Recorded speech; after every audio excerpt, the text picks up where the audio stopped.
That is something which would actually benefit our state well in the long term. Dr. John. Madam President, Cobbora coal mine in the state central west near Dunedoo is about to become an economic and environmental millstone around the state's neck for the next 2 decades. Propping up this deeply uneconomic mine will impose ongoing costs on the state, designed purely to disguise Labor's botched generator transaction and the Coalition's ill-conceived power station privatisation. By some estimates, Cobbora will impose economic losses on the state of New South Wales of up to $3.4 billion. The subsidies needed to keep it running will unfairly disadvantage renewable energy that will be forced to compete against power stations filled with below-cost coal. This will be a market distortion with huge environmental and employment costs. Billions of taxpayers' dollars will be ripped off and given to the private power station operators, prolonging the state's addiction to coal and perpetuating the growing the 60 million tonnes of CO2 the state's electricity industry pumps into the atmosphere every year. Because this mine will be dependent on the drip feed of subsidies, it will be a high-risk proposition for any investor. At any stage over the next 20 years, a government desperate for cash could pull the plug on subsidies, leaving the private operator with an uneconomic mine and no way to pay for it.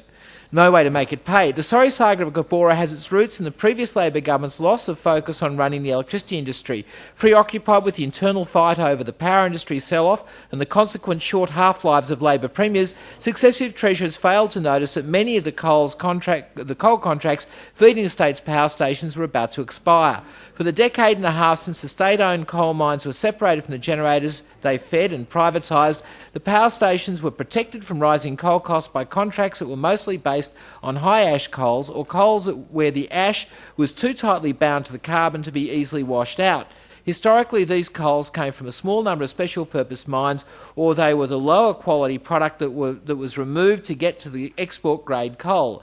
In some cases, the lower-cost contracts were imposed as a condition on the operators to obtain approval for developing the mine.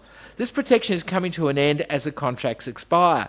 In 2009, the then Labor government finally twigged that there was a problem, and having failed to secure contracts for the existing mines from existing mines, or that had planning consent, or those that had planning consent, the Treasurer turned to developing a new coal mine at Cobbora.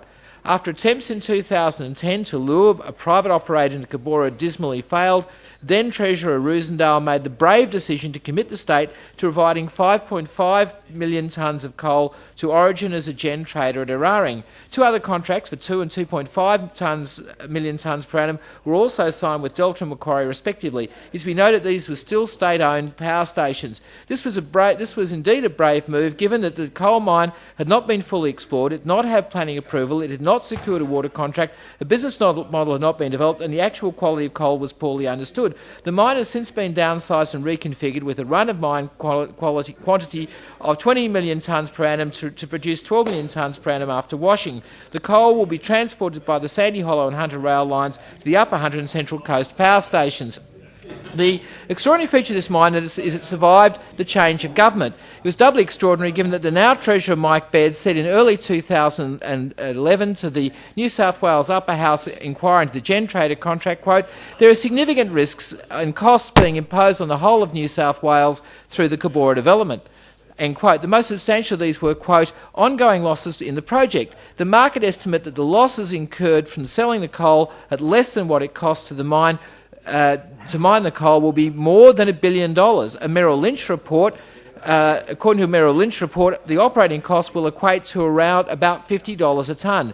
This is a $17 a tonne cash loss to the government, and on 138 million tonnes, that is a potential cost of up to $2 billion, well above the market estimates, and that excludes what your long-term view on the coal prices may be. Fourthly, in terms of the long-term subsidies, if the government instead sold the coal on the open market, it could have realised billions in additional revenue over the next 17 years, so it is a real opportunity cost in that relation to that." End quote. His views were largely supported by Tamberlin inquiry. It is extraordinary that now that Mike Baird is Treasurer of New South Wales, he is persisting with this coal mine. The Treasurer may well argue that his hands have been tied by the previous Labor government's contractual arrangements. This excuse ignores the reality that only 5 5.5 million tonnes are contracted to a non-state entity. The remaining 6.5 million tonnes is either not contracted or committed to a state-owned generator.